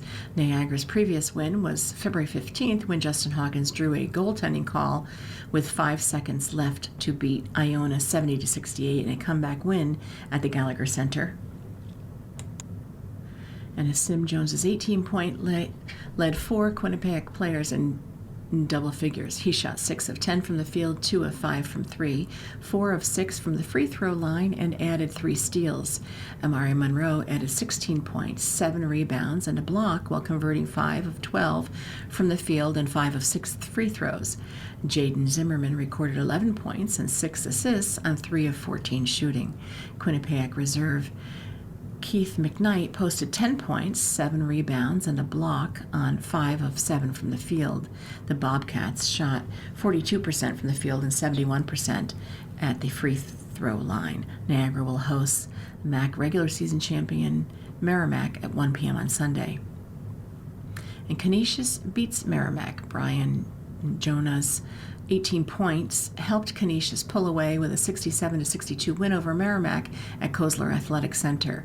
He also grabbed 7 rebounds for the Golden Griffiths, who had 3 players score in the double figures. A 6'9" junior forward from Cameroon shot 6 of 15 from the field and made 6 of 7 free throws. Junior Cahill Singleton played all 40 minutes for Canisius. The 6'3" guard recorded 17 points, 6 rebounds, and shot 4 of 5 from 3. Mike Evan-Baru, a 6'4" junior guard from Scarborough, Ontario, registered 17 points and 5 rebounds while shooting 6 of 9 from the field and making all 5 of his free throws. As a team, the Golden Griffiths shot 45% from the field and made 16 of 17 free throws at 94%. Kavar Kennedy scored a high game, 25 points for Merrimack, which had its 8-game win streak snapped. A 6'2" freshman guard from Philadelphia, Kennedy shot an efficient 8 of 10 from the floor, 1 of 2 from 3, and 8 of 10 from the free throw line. Kennedy also grabbed 6 rebounds in 37 minutes. Merrimack had 3 more players score at least 10 points. Tyle Dorsett had 11 points and 5 steals while shooting 4 of 13 from the field in 39 minutes. Ernest Shelton scored 11 points on 4 of 12 shooting. Todd Brunga posted 10 points and 8 rebounds. Canisius will conclude its regular season against Quinnipiac at 1 p.m. on Sunday at Kozler Athletic Center.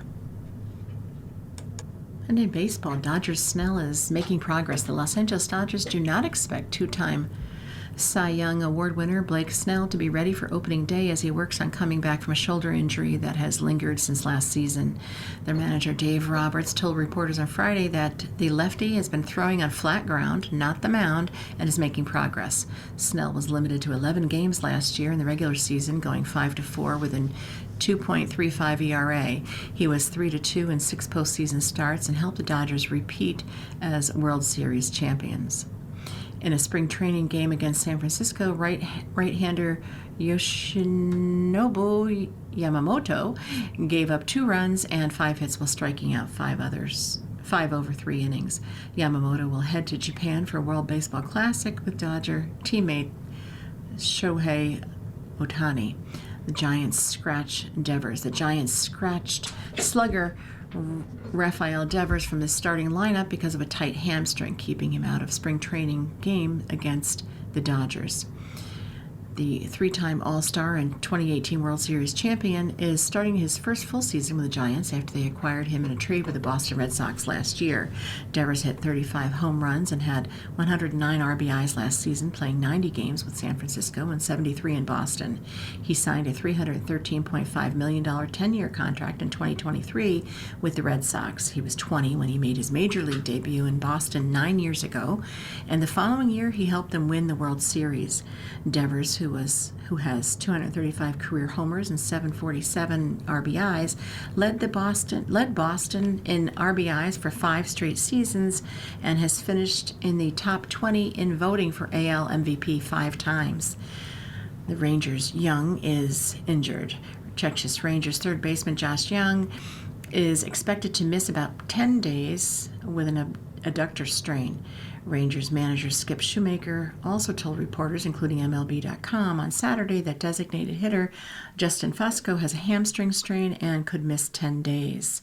Young, 28, hit .251 with 14 home runs and 61 RBIs in 131 games in 2025. Fusco, 26, had only 9 at-bats last season and is contending at a share of a platoon designated hitter. Barring a setback, Young and Fusco are expected to return before opening day.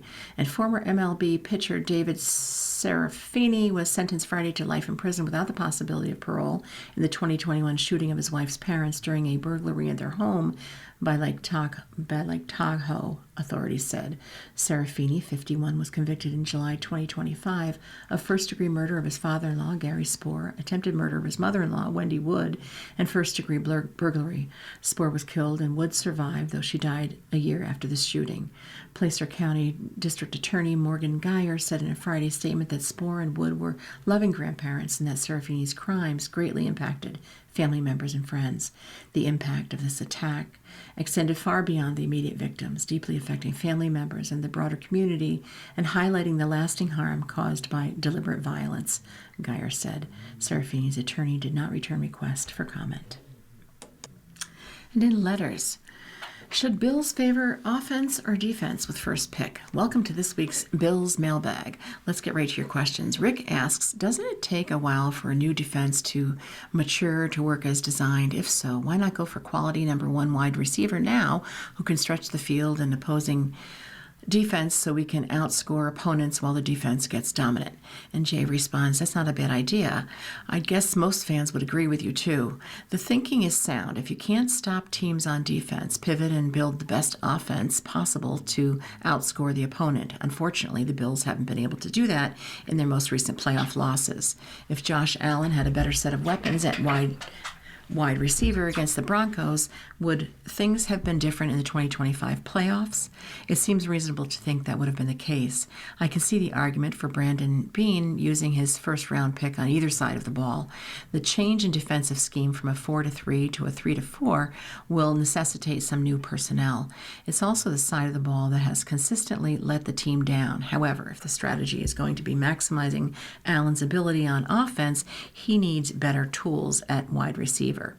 And Brendan A. asks, I found it interesting that it was noted that Joe Brady is sitting in a defensive strategy meeting. Is it typical for the head coach to do more of the CEO type duties and skip those meetings, or was that a matter of reflection on how Sean McDermott operated? I would have thought that the head coach would often join all positional meetings. And Jay responds, the reference was more about how those are new for Brady since he has only been on the offensive side of the ball since coming to the Bills.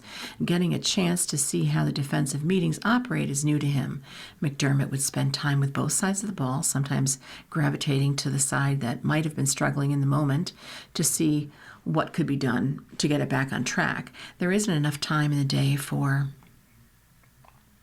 a head coach to sit on every positional meeting, so Brady will have to pick his spots in that regard. And Tim K. asks, is there any chance the Bills would be interested in bringing back Tremaine Edmunds for our linebacking unit, seeing that he has been given permission to seek a trade? I'm guessing that his salary could be a problem, but if Brendan Bean could perform one of his salary cap magic tricks, I think that would be a solid addition. And Jay says Edmunds would cost any team acquiring him in a trade $15 million against the 2026 salary cap. For that reason, I feel it feels very unlikely that the Bills would make a trade for him on this current contract. It is possible that they could swing a deal and then renegotiate the contract, although the more likely scenario is that the Bills interested in Edmunds that the teams interested in Edmunds simply wait out the Bears to release the linebacker. That way, an acquiring team doesn't have to give up an asset. If Edmunds gets released, I could see the Bills having an interest in a reunion given their needs for a linebacker after moving to a 3-4 base scheme. And Dennis P. asks, if the Bills didn't fire Sean McDermott, what would their coaching staff likely look like? I know Aaron Kromer retired, and with normal attrition and 9 other head coaching openings, some of the other assistant coaches would have left. Related, do you think Joe Brady would have gotten a head coaching job somewhere else? And Jay says, Brady had second interviews with the Baltimore Ravens and Las Vegas Raiders. He was actually returning from his second interview with the Raiders when the Bills reached out to circle back with him. While that wasn't classified in his official second interview with the team, that conversation ended with him being offered the job. It's hard to know for sure whether the Raiders or another team with an opening at the time would have offered Brady the job, but the mere possibility of it had to be something the Bills were thinking about. It's interesting to think about what other changes might have happened on the Bills' staff had McDermott stayed. Wide receivers coach Adam Henry, who left for the same job with the Steelers, didn't get a ton out of his group. He might have been able to leave even if McDermott stayed. It's the changes, the defensive staff, that really would have been different. The Bills replaced nearly everyone on that side of the ball under Brady. There might have been some defensive changes under McDermott, but not to the level that it has ended up being under Brady. And scores and standings. Friday's summaries. Capitals 3, Golden Knights 2. Sabres 3, Panthers 2. Mammoth 5 and Wild 2. Ducks 5, Jets 4. And in basketball,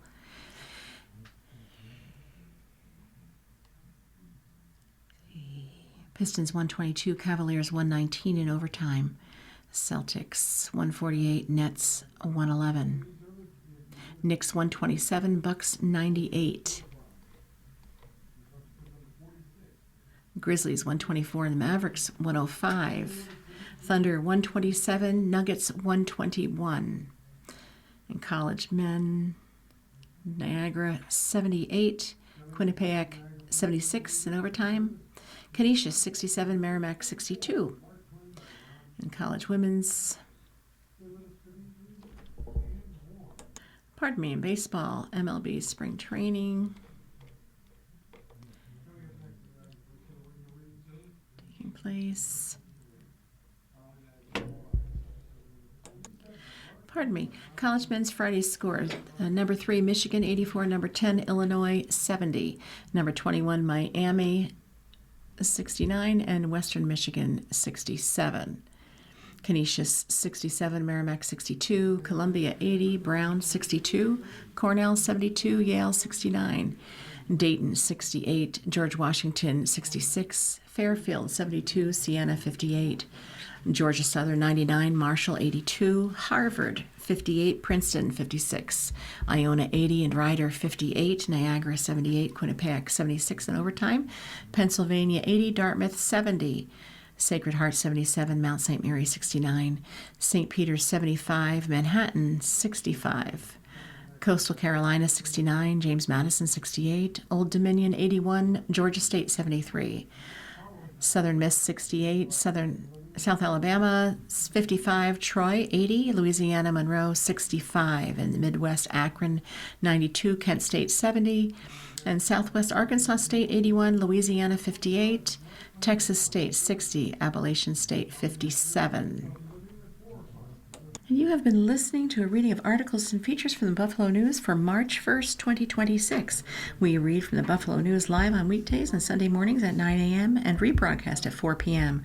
For more information, you can call 716-821-5555. Your readers today have been Edwin and Elaine. Thank you for listening. Coming up next on the Niagara Frontier Radio Reading Service, we have a reading of Buffalo Magazine. Following that at noon is the Sunday Gusto. And at 1 o'clock is the Sunday front section of the New York Times. Stay with us for these readings and more. The following program is intended for listeners who are blind, have low vision, or have a